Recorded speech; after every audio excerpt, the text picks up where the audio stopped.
All right, so you got your pressure washer, you got your tank, you got everything set up, but you got one problem. Once you get to the property to do the estimate, you don't know what's a fair price for yourself or a fair price to even mention to the customer. Well, me personally, I don't go by square footage. I never will.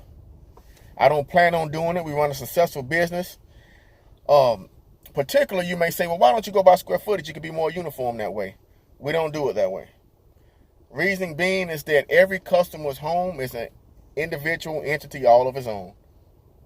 What I mean by that is you may have a 2,000 square foot house where the homeowner has been keeping it up every year.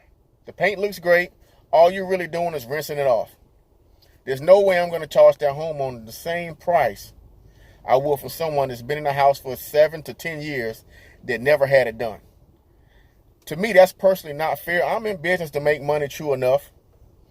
But I also like to be relevant and economical when it comes down to the customers. And really, that's what matters the most.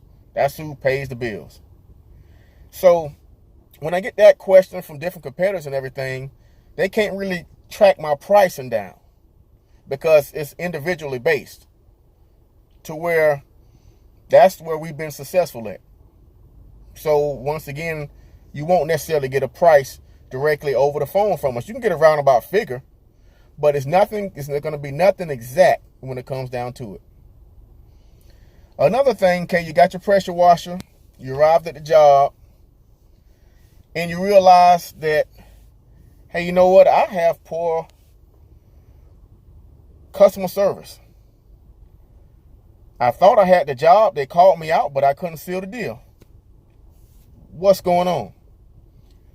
The main thing about it with anything is the human interaction. You have to be able to interact with them. You have to be able to kind of say, just find a common ground with somebody. You're selling yourself before you're selling your company, your product, and things of that nature. So this is just the first tutorial, my Clear Moment Pressure Washing. I'm Dwayne Moment myself. It's an introduction. You'll be seeing a lot more from us. You'll be hearing a lot more from us. Stay tuned for more videos. We're going to have on the site before and afters. We're going to do the whole gambit of things, as far as with t-shirts, the whole thing. And also for my potential customers, once a month, we're going to be giving away a free house wash. Could you imagine that? Free house wash. And it's going to be all included in the package. So just click, subscribe, do what you got to do. We'll be back next week. You have a great one.